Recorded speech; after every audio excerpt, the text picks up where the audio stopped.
കരിപ്പൂരിലെ ഹജ്ജ് യാത്രാ നിരക്ക് വർധനവ് അംഗീകരിക്കാനാകില്ലെന്ന മന്ത്രി വി അബ്ദുറഹ്മാൻ നടപടിയെടുക്കണമെന്ന് എയർ ഇന്ത്യയോട് ആവശ്യപ്പെട്ടു. എയർ ഇന്ത്യയുടെ മറുപടി അനുസരിച്ച് നിയമ നടപടിയുമായി മുന്നോട്ട് പോകുമെന്നും അദ്ദേഹം പറഞ്ഞു. കരിപ്പൂരിനെ വികസിപ്പിക്കാനാണ് സർക്കാർ ശ്രമിക്കുന്നതെന്ന് വി അബ്ദുറഹ്മാൻ കൂട്ടിച്ചേർത്തു. അവിടെ നിന്നുള്ള യാത്രാ ചെലവ് വലിയ തോതിൽ വർദ്ധിച്ചതായാണ് കണക്കുകൾ കാണുന്നത്. എയർ ഇന്ത്യയുടെ കോട്ടിംഗ് ആണ് ഏറ്റവും കൂടുതൽ. 3 കമ്പനികളാണ് കോട്ട് ചെയ്തത്. അതിൽ സൗദി എയർലൈൻസ് അവർ കൊച്ചിയിലും കണ്ണൂരിലും കോട്ട് ചെയ്തു. എയർ ഇന്ത്യ എക്സ്പ്രസ് മാത്രമാണ് കോഴിക്കോട് കോട്ട് ചെയ്തത്. അപ്പോൾ ഇവിടെയാണ് ഏറ്റവും കൂടുതൽ ചാർജ് നിൽക്കുന്നത്.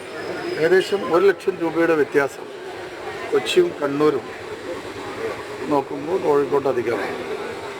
ഇതുമായി ബന്ധപ്പെട്ട് എയർ ഇന്ത്യയുടെ കൺട്രി മാനേജറെയും സംസ്ഥാനത്തിൻ്റെ അതിന് മേധാവിയെയും നമ്മൾ സംസാരിച്ചു.